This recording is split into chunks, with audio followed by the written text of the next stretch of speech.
আসসালামু আলাইকুম প্রিয় শিক্ষার্থীরা, আশা করি সবাই ভালো আছো।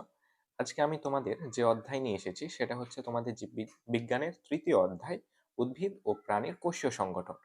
এই অধ্যায়ে আমরা কি সম্পর্কে জানবো? কোষ সম্পর্কে জানবো, কোষের গঠন এবং কোষ কিভাবে, কোষের মধ্যে কি কি থাকে সেই বিষয়গুলো নিয়ে আজকে আমরা জানবো। তো চলো শুরু করি। আমাদের অধ্যায়ের নাম কি? উদ্ভিদ ও প্রাণীর কোষীয় সংগঠন। অর্থাৎ উদ্ভিদ ও প্রাণী কি দ্বারা গঠিত, সেগুলোর মধ্যে কি কি রয়েছে সে বিষয় নিয়ে আমরা আলোচনা করব। তো আসো, আজকে আমি তোমাদের এই অধ্যায়ের 1 এবং 2 নাম্বার পার্ট নিয়ে আলোচনা করব। 1 নাম্বার পার্টে কি আছে? কোষ এবং অণুবীক্ষণ যন্ত্র। এবং 2 নাম্বার পার্টে আছে তোমাদের কোষের বিভিন্ন বৈশিষ্ট্য, অর্থাৎ কোষ কত প্রকার ও কি কি। আসো শুরু করি। প্রথমে কি? কোষ। কোষ। আচ্ছা, তোমরা যে বাসায় থাকো কিংবা রাস্তায় চলাফেরা করো, সেগুলো কি দ্বারা গঠিত? এই যে একটি বাড়ি, একটা বিল্ডিং কি অত্যন্ত ক্ষুদ্র ক্ষুদ্র, প্রথমে কি ছোট ছোট ইট দ্বারা গঠিত। ঠিক একইভাবে রাস্তা, রাস্তা কি দ্বারা গঠিত? ছোট ছোট পাথর দ্বারা গঠিত। ঠিক তোমাদের মনে প্রশ্ন আসতেই পারে যে আমাদের যে দেহ সেটা কি দ্বারা গঠিত? আমাদের দেহ যে জিনিসটি দ্বারা গঠিত সেটি হচ্ছে কি? কোষ। অত্যন্ত ছোট ছোট ক্ষুদ্র ক্ষুদ্র অসংখ্য কোষ দ্বারা আমাদের দেহ গঠিত। তাহলে আমরা লিখি। তাহলে কোষ কি? কোষ হচ্ছে, আমরা বইয়ের ভাষায় বলতে পারি, জীব দেহের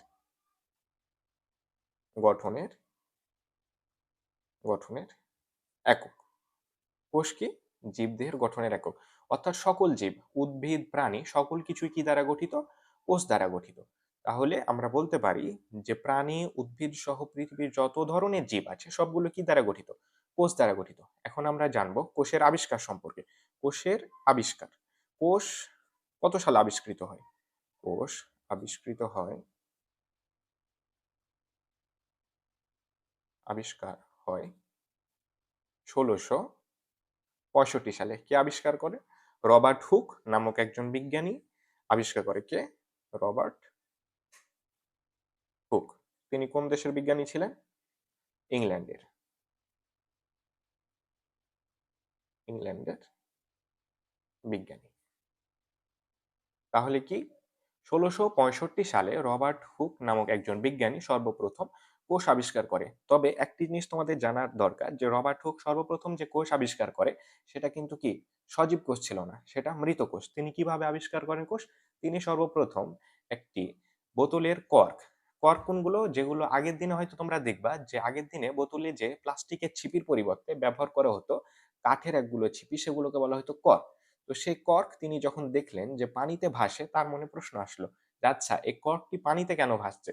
তারপর তিনি সেই কর্ক অণুবীক্ষণ যন্ত্রের নিচে রাখলেন এবং দেখলেন তার মধ্যে কি ছোট ছোট মৌমাছির চাকের মতো কি ঘর রয়েছে, এবং তারপর সেগুলোর নাম তিনি দিলেন সেলুলা। এবং সেলুলা থেকে তিনি নাম দিলেন সেল। কি নাম দিলেন? সেল। যার অর্থই হচ্ছে কোষ।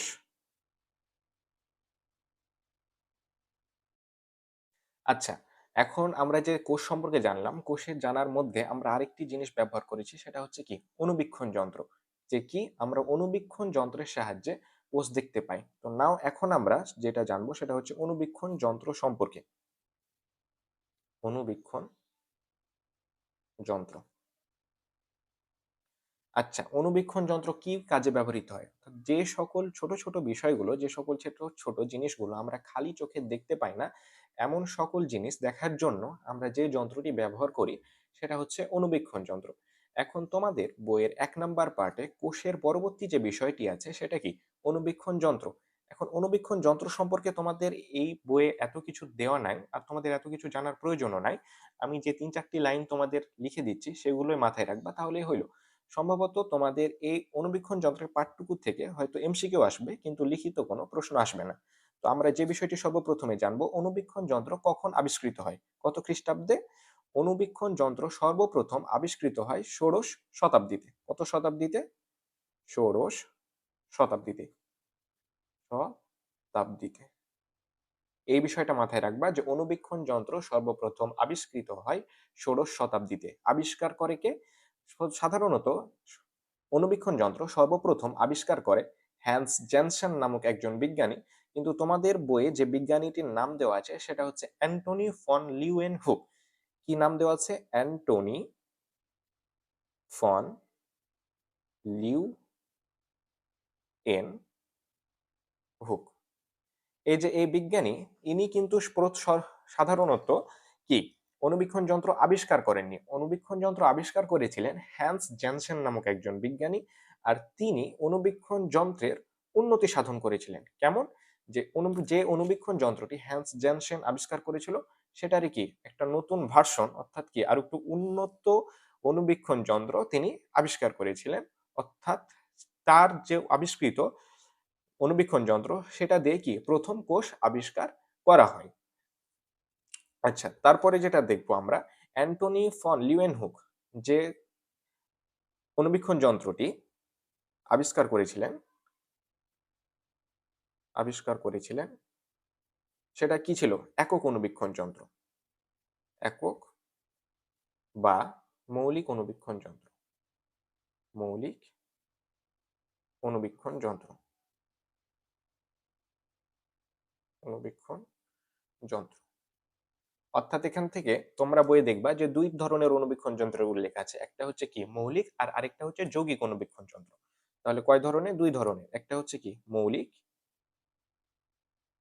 আর আরেকটা হচ্ছে যৌগিক অণুবীক্ষণ যন্ত্র। যৌগিক অণুবীক্ষণ যন্ত্র।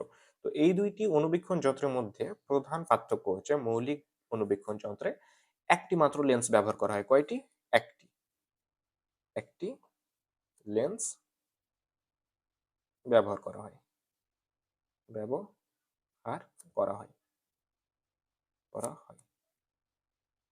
আর যৌগিক অণুবীক্ষণ যন্ত্রে ২ বা ততোধিক ততোধিক লেন্স ব্যবহার করা হয়। ব্যবহার করা হয়। তাহলে এই ২ টি বিষয় তোমরা ক্লিয়ার যে মৌলিক অণুবীক্ষণ যন্ত্র আর যৌগিক অণুবীক্ষণ যন্ত্রের মধ্যে পার্থক্য কি? যে যৌগিক অণুবীক্ষণ যন্ত্র যেটাতে ২ বা ততোধিক লেন্স ব্যবহার করা হয় এবং এই লেন্স দ্বারা 40x থেকে 1000x পর্যন্ত কি জুম করা যায়। এই যে তোমরা ফোনে ছবি তোলার সময় যে জুম করো না, ক্যামেরাতে ভিডিও চালু করে অথবা ফটো চালু করে, ঠিক একইভাবে যৌগিক অণুবীক্ষণ যন্ত্রের নিচে কোনো একটি ক্ষুদ্র প্রাণী অথবা শৈবাল, ব্যাকটেরিয়া এগুলো রাখার পর 40x থেকে 1000x পর্যন্ত সেটা কি জুম করে দেখা যায়। তাহলে কি এই অধ্যায়ের প্রথম পার্ট কোষ এবং অণুবীক্ষণ যন্ত্র, এই ২ টি বিষয় সম্পর্কে আমরা ক্লিয়ার। এখন আমরা কি ২ নাম্বার পার্ট সম্পর্কে আলোচনা করব। আচ্ছা, আমাদের তাহলে ১ নাম্বার পার্ট শেষ হলো। এখন আমরা কি ২ নাম্বার পার্ট সম্পর্কে আলোচনা করব। ২ নাম্বার পার্টের বিষয়বস্তু হচ্ছে জীবকোষের প্রকারভেদ। কি? জীবকোষের জীবকোষের প্রকারভেদ। প্রকারভেদ। আচ্ছা, কোষকে বিভিন্ন ভাগে ভাগ করা হয় তার কাজের ভিত্তিতে, সে কি কাজ করছে তার উপর ভিত্তি করে, তার অবস্থানের উপর ভিত্তি করে, আবার তার মধ্যে যে নিউক্লিয়াস আছে তার উপর ভিত্তি করে। তো তোমাদের এই বইয়ে যে বিষয়টি সংযোজন করা হয়েছে সেটা হচ্ছে কি কোষের মধ্যে থাকা নিউক্লিয়াসের আকার আকৃতির উপর ভিত্তি করে। আচ্ছা, ঠিক একইভাবে তাহলে আমি কি একটা ছকের মাধ্যমে তোমাদের বিষয়টা ক্লিয়ার করি যে কোষের মধ্যে কি থাকে? নিউক্লিয়াস। এই নিউক্লিয়াসের আকৃতি, নিউক্লিয়াসের ধরনের উপর ভিত্তি করে কোষকে ২ ভাগে ভাগ করা যায়। ১ আদি কোষ এবং ২ নাম্বার প্রকৃত কোষ। তাহলে কয় ভাগে ভাগ করা যায়? ২ ভাগে। কিসের উপর ভিত্তি করে? নিউক্লিয়াসের ভিত্তিতে। তাহলে আমরা পাশে এখানে লিখে দিই যে নিউক্লিয়াসের ভিত্তিতে। নিউক্লিয়াসের ভিত্তিতে। ভিত্তিতে। তাহলে কোষের মধ্যে যে নিউক্লিয়াস থাকে সেই নিউক্লিয়াসের ভিত্তিতে কোষকে ২ ভাগে ভাগ করা যায়। এক হচ্ছে আদি কোষ, আদি কোষ এবং ২ নাম্বার কি? প্রকৃত কোষ। প্রকৃত কোষ।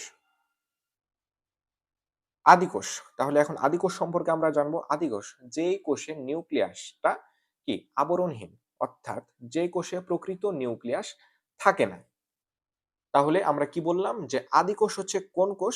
যে কোষের মধ্যে থাকা নিউক্লিয়াসটার কোনো আবরণ থাকে না। তাহলে আমরা সহজেই বলতে পারি যে আদি কোষের নিউক্লিয়াসের নিউক্লিয়াসে কোনো আবরণ আবরণ থাকে না। আচ্ছা, আদি কোষের কিন্তু আরেকটা নাম রয়েছে, সেটা কি? অপ্রকৃত কোষ। আচ্ছা, আদি কোষ, অপ্রকৃত কোষ এই কোষগুলো কোথায় থাকে? আমাদের আশেপাশে যে নিম্ন শ্রেণীর জীবগুলো রয়েছে সেই নিম্ন শ্রেণীর জীবে তোমরা এই আদি কোষগুলো খুঁজে পাবে। যেমন কি? শৈবাল, ব্যাকটেরিয়া। তাহলে উদাহরণ ২ টা আমরা লিখি। শৈবাল, ব্যাকটেরিয়া, ব্যাকটেরিয়া ইত্যাদি, ইত্যাদি। এখন আমরা জানবো প্রকৃত কোষ সম্পর্কে। প্রকৃত কোষ কোনগুলো? তাহলে কি? যে আদি কোষ সম্পর্কে আমরা জানলাম, আদি কোষ কোনটা? যে কোষের নিউক্লিয়াসের মধ্যে কোনো আবরণ থাকে না। প্রকৃত কোষ কোনটা? তাহলে কি হবে? তার বিপরীতটা। যে কোষে নিউক্লিয়াসের আবরণ থাকে, প্রকৃত আবরণ থাকে। নিউক্লিয়াসে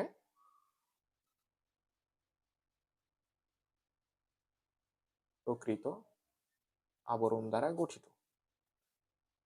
আবরণ দ্বারা গঠিত। এবার আরেকটা বিষয়, প্রকৃত কোষকে আবার ২ ভাগে ভাগ করা হয়। কয় ভাগে? ২ ভাগে। কি, কি? ১ নাম্বারে হচ্ছে দেহকোষ আর ২ নাম্বারে জনন কোষ। দেহকোষ, ২ নাম্বারে জনন কোষ। আচ্ছা, আদি কোষ যদি নিম্ন শ্রেণীর জীবে থাকে তাহলে প্রকৃত কোষ কি? অবশ্যই উন্নত শ্রেণীর জীবগুলোতে থাকবে। এবার উন্নত শ্রেণীর জীবে প্রকৃত কোষ যে থাকে সে প্রকৃত কোষগুলো আবার ২ ধরনের। কি? একটি হচ্ছে আদি কোষ আর আরেকটি হচ্ছে জনন কোষ।